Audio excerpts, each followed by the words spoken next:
دلوقتي مرتضى منصور طالع بيقول لك انا هحجز على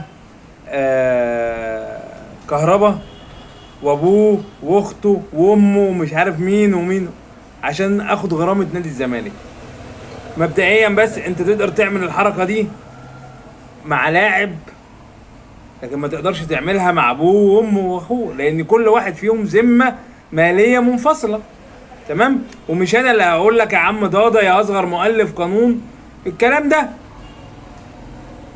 لكن انت ولا هتحجز ولا بتاع، انت بس بتحاول تضغط على كهربا انه يدفع لك انت الفلوس، انه يحطهم في الحساب بتاع اتحاد الكوره. لا، ده مش هيتحطوا.